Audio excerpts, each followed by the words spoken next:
कथा प्रारंभ होते है, सुनो वीर हनुमान राम, सुनो वीर हनुमान। आसन लीजिए प्रेम का, विराजी कृपा निधान। सियावर राम जय जय राम, मेरे प्रभु राम सीताराम। बोलिए सियापति रामचंद्र महाराज की जय, बोलिए पवन सुत हनुमान जी की जय, बोलिए विष्णु भगवान जी की जय, बोलिए कार्तिक महात्म्य की जय। महाराज पृथु बोले, हे मुनिश्रेष्ठ, आपने कार्तिक व्रत में तुलसी की मूल में विष्णु भगवान का पूजन कहा है, सो हे भगवान, मैं तुलसी के महात्म्य को पूछना चाहता हूँ। और यह कहाँ और किस प्रकार पैदा हुई, वे सब कथा बताने की कृपा करें। नारद जी बोले, एक समय सब देवता वो अप्सराओं के साथ इंद्र शिव के दर्शनों के लिए कैलाश की ओर गए। वहां उन्होंने एक भयंकर स्वरूप, भयंकर आंखें, वो बड़े बड़े दांतों वाला एक पुरुष देखा। इंद्र ने उससे पूछा कि तू कौन है और परम पिता शिवजी कहाँ गए हैं। बार बार पूछने पर भी जब उसने कोई उत्तर न दिया तो इंद्र ने क्रोधित होकर बड़ी शक्ति के साथ वज्र मारा। उसके प्रहार से उनके कंठ में नीलता हो गई और वह वज्र जल कर भस्म हो गया। तब भगवान रुद्र अपने तेज से इंद्र को जलाने लगे। यह दशा देखकर बृहस्पति इंद्र वो दंड के समान पृथ्वी पर गिराकर हाथ जोड़कर स्तुति करने लगे। हे देवाधिदेव कृपालु शंभु, हे त्रिपुरारी, आपको प्रणाम है। उनकी प्रार्थना से प्रसन्न हुए। तब बृहस्पति जी ने कहा, हे भगवान इंद्र, आपकी शरणागत है, उसकी रक्षा कीजिए और अपने नेत्र से प्रकट ज्वाला को शांत करो।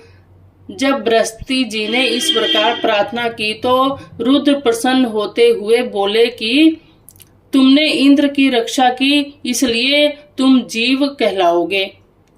मेरे मस्तक से उत्पन्न अग्नि अब फिर कैसे प्रवेश कर सकती है। मैं इसे समुद्र में फेंक दूंगा ताकि इंद्र को कष्ट न हो।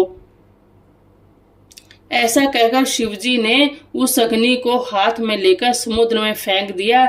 यह अग्नि गंगा सागर के संगम पर गिरी। वहां एक बालक रूप धारण कर रोने लगी। उसके शब्द से स्वर्ग से 7 लोक बहरे हो गए, पृथ्वी कांपने लगी। तब ब्रह्मा जी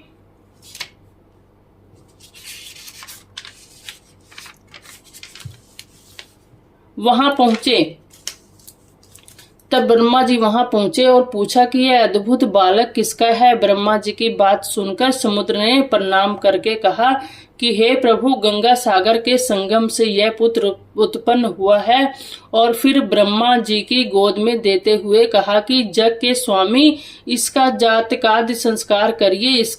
इसी बीच उस बालक ने ब्रह्मा जी की दाढ़ी पकड़ ली और हिलाने लगा। इससे उनके आंसू गिरने लगे। बड़ी कठिनता से वे दाढ़ी छुड़ाकर बोले, समुद्र, इसने हमारे नेत्रों से जल निकाला है, इससे इसका नाम जलंधर होगा।